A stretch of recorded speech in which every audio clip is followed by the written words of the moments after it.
रामपुर सपा नेता मोहम्मद आजम खान के बेटे विधायक अब्दुल्ला आजम की विधायकी रद्द होने के बाद चुनाव आयोग ने दोबारा से रामपुर की विधानसभा 34 वार्ड टांडा में उपचुनाव कराने की घोषणा की है। यहां की जनता क्षेत्र विधायक की मांग लगातार कर रही है।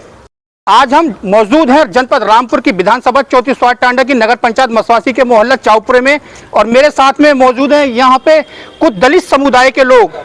इनसे हम बात करेंगे क्या इनके मुद्दे रहेंगे और क्या इनकी मांगे हैं, किस तरीके का इनको विधायक चाहिए, क्या अपना चाहिए रामपुर का या नगर क्षेत्र का विधायक चाहिए। तो मेरे साथ यहाँ पर गुरुजी मौजूद हैं, इनसे बात कर लेते हैं कि क्या इनके मुद्दे रहेंगे। जी गुरुजी, सबसे पहले नाम बताइए, किस जगह के रहने वाले हैं?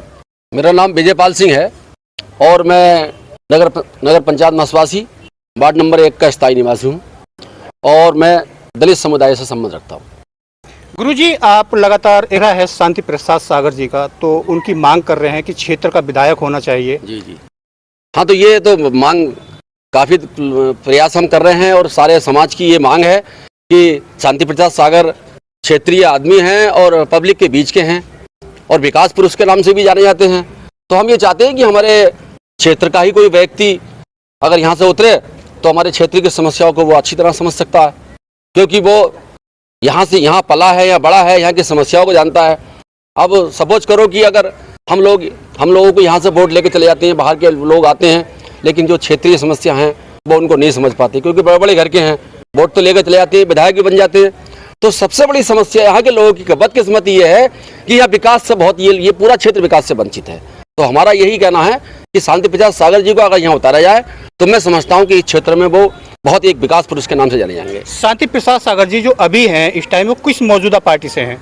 शांति प्रसाद सागर जी इस समय तो वैसे बहुजन समाज पार्टी में हैं वो इस समय, और पहले से भी बहुजन समाज पार्टी में रहे हैं। उसके बाद में वो यहाँ पर ब्लॉक कुनमुखी बने तो कुछ समय के लिए वो समाजवादी में भी गए थे, लेकिन फिर वापसी उनकी बहुजन समाज पार्टी में। फिलहाल तो वो इस समय समाजवादी पार्टी। अच्छा गुरुजी, 1.25 साल में चौथी बार चुनाव होने जा रहा है, तो क्या कहेंगे? तो वो 1.25 साल में चौथी बार चुनाव होने जा रहा है।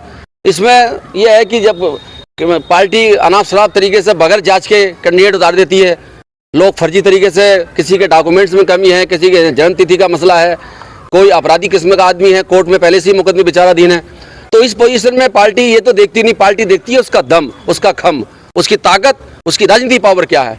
यदि एक ऐसे आदमी को उतारा जाए जो साफ सुथरा हो, पढ़ा लिखा हो, अच्छी छवि का हो, तो ये दोबारा चुनाव की आवश्यकता नहीं पड़ेगी। गुरुजी, 2 बार विधायक रह चुके हैं अब्दुल्ला आजम, सदस्यता रद्द कर दी गई है, तो क्या कहना चाहेंगे, किस तरीके के विकास कार्य देखने को मिले? मैं आपको बता दूं कि आप तो पहले तो मैं आपके चैनल का धन्यवाद और आपके यहाँ पे आने की बहुत बहुत वेलकम। हम यहाँ पे स्वार विधानसभा में इतने परेशान हैं कि जो भी व्यक्ति आता है, जो भी कैंडिडेट आता है, रामपुर से ही आता है। अगर नवाब परिवार से आया तो वो भी रामपुर से, सक्सेना परिवार से आया तो वो भी रामपुर से, और जो भी पार्टी से आता है नवाब रामपुर से ही आता है। अभी तक हमारे स्वार विधानसभा क्षेत्र में क्षेत्रीय कैंडिडेट कोई नहीं आया, इसीलिए हमारा क्षेत्र विकास से पिछड़ गया, और इतना पिछड़ गया कि जनपद रामपुर में सारी तहसीलों में पिछड़ेपन में हमारा स्वार विधानसभा क्षेत्र बहुत ही पिछड़ा हुआ है। यहाँ पे शिक्षा का बुरा हाल है, स्वास्थ्य का बुरा हाल है, सड़कों का बुरा हाल है, बिजली का बुरा हाल है। कोई भी लड़कियों का कन्या इंटर कॉलेज, कोई भी डिग्री कॉलेज यहाँ पे नहीं है, और है भी एक स्वास्थ्य केंद्र तो वो भी बहुत जीर्ण शीर्ण अवस्था में है। वेटरनरी अस्पताल है वो भी ध्वस्त है, और कोई भी पशुओं की चिकित्सा सेवा वहाँ पे नहीं होती है। हमारे बच्चे बीमार हो जाते हैं यहाँ पे, तो हमारे उत्तराखंड में जाकर के शरण लेते हैं। कोई काशीपुर भागता है, कोई बाजपुर भागता है। हमारी चिकित्सा सेवा बिल्कुल नहीं मिलती, कोई शिक्षा नहीं मिलती, किसी प्रकार की कोई सुविधा स्वार विधानसभा क्षेत्र को नहीं मिलती है। हम लोग बहुत ही परेशान हैं। आए दिन रामपुर से ही कैंडिडेट आकर के उसका कोई काबिल है, कोई नहीं है, कोई योग्यता नहीं देखी जाती, किसी प्रकार का कोई वो ये नहीं देखा जाता कि हमारे क्षेत्र का विकास कर सकता है या नहीं कर सकता है। इसी चक्कर में हमारा क्षेत्र बहुत ही विकास में पिछड़ा हुआ है। शांति प्रसाद सागर जी को जो है आप बार बार मांग कर रहे हैं, तो किस पार्टी से हम बुलाना चाहते हैं उपचुनाव में? देखिए, ये आपने बहुत अच्छा सवाल करा कि यहाँ पे विकास के मामले में शांति प्रसाद सागर एक ऐसा चेहरा है, बहुत ही मजा हुआ है और बहुत ही शिक्षित है विकास के मामले में, जो कि जिला अध्यक्ष बहुजन समाज पार्टी के भी रहे हैं और ब्लॉक प्रमुख स्वार के भी रहे हैं।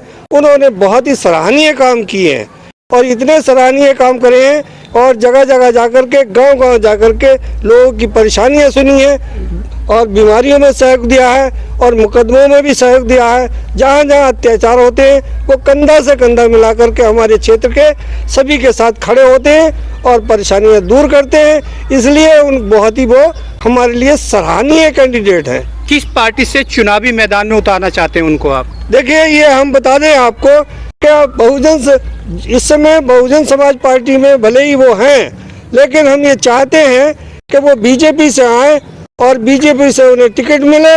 उनके साथ पूरा दलित समाज, पूरा पसमानदा मुस्लिम समाज उनके साथ है और मैं ये समझता हूँ कि उनके अलावा हमारे क्षेत्र में कोई भी सीट नहीं निकाल सकता और जो भी आएगा वो उनके सामने फेल होकर जाएगा और जीत करके नहीं जाएगा। यदि हमारा समाज को ये मौका दे दिया जाए तो हम ये समझते हैं कि हम शांति प्रसाद सागर को जिता के भेजेंगे, विधानसभा में भेजेंगे और वो हमारी समस्याओं को विधानसभा में उठाएंगे और परेशानियां दूर करेंगे। क्या लगता है शांति प्रसाद सागर जी को आप चुनावी मैदान में उतारना चाहते हैं, तो क्या उम्मीदें रहेंगी? उम्मीदें रहेंगी। सबसे पहले वो क्षेत्रीय हैं और आज तक इस विधानसभा को क्षेत्रीय कोई विधायक नहीं मिला। जो भी आया रामपुर से आया, जीता चला गया और आप देख ही रहे बार बार चुनाव हो रहा है। तो जनता चाहती है कि आपकी बार हमारे क्षेत्रीय विधायक हो और वो ब्लॉक प्रमुख रहे हैं और उन्होंने अच्छे काम किए अपने प्रमुखी में। अगर उनको मौका मिलेगा तो यहाँ का विकास होगा। तो यहाँ के जो नगर पंचायत मसवासी के मोहल्ला समुदाय के जो लोग हैं उनकी लगातार मांग है बीजेपी पार्टी से शांति प्रसाद सागर यहाँ पर आएँ। तो गुरुजी क्या कहना चाहेंगे अगर शांति प्रसाद सागर जी को मैदान में उतारती बीजेपी पार्टी? तो सोने में सुहागा हो जाएगा और वैसे भी वो यहाँ पे सभी जातियों से वोट मिलेगा, कोई दलित समाज के नहीं मिलेगा, मुस्लिम सैनी सभी लोग मिलेंगे। विधानसभा 34 वार्ड टांडा में दलित समुदाय की क्या संख्या होगी? है 35-40 हज़ार। तो आपको उम्मीद है कि बीजेपी पार्टी उनको उतार सकती है? हाँ, उतार सकती है। हम भी तो बीजेपी में वोट देते हैं, उतारे क्यों नहीं। क्या लगता है आपकी बार उपचुनाव में? उपचुनाव में ये है कि सबसे पहली मांग तो क्षेत्र की जनता की ये है कि हमें लोकल का कैंडिडेट चाहिए, लोकल का कैंडिडेट चाहिए और जिससे कि लोकल का कैंडिडेट होगा तो वो विकास कराएगा, हमारी समस्याओं को सुनेगा और क्षेत्र का विकास होगा। और दूसरी चीज़ ये है कि यहाँ एक कैंडिडेट का नाम आता है जो शांति प्रसाद सागर जी हैं। वो बहुत भले और सज्जन आदमी हैं क्योंकि सियासत में काफ़ी समय से वो लगे हैं। पिछली बार 5 साल ब्लॉक प्रमुख रहे। वो ब्लॉक प्रमुख जब रहे थे तो लोगों की समस्याएं सुनते थे, लोगों के काम करे, विकास करे। आज की तारीख में आप देखिए पूरे ब्लॉक के किसी भी गांव में घूम लीजिए, उनके नाम का हर गांव में बोर्ड लगा होगा। रोड डाले उन्होंने, विकास कराए हैं हर जगह। किसी भी गांव में आप निकल लीजिए जो स्वार ब्लॉक क्षेत्र पड़ता है उसमें। तो इसलिए हमें एक ऐसा आदमी चाहिए विकास कराने वाला। अब उसमें शांति प्रसाद सागर जी को अगर बीजेपी टिकट देती है तो बहुत अच्छे वोटों से जीत के जाएंगे क्योंकि दलित समाज सारा उनके साथ है, साथ में है। और दूसरी चीज़ ये है, देखो मोदी जी की, योगी जी की योजनाओं से पब्लिक बहुत खुश है, हर समाज की पब्लिक, और इसीलिए जुड़ रही है। अब यहाँ से बीजेपी अगर टिकट देती है तो बहुत अच्छे वोटों से जीत के जाएंगे शांति प्रसाद जी और विकास कराएंगे। लोकल का होने के नाते आज तक लोकल का कोई भी यहाँ विधायक नहीं बना जिससे कि विकास करा पाता।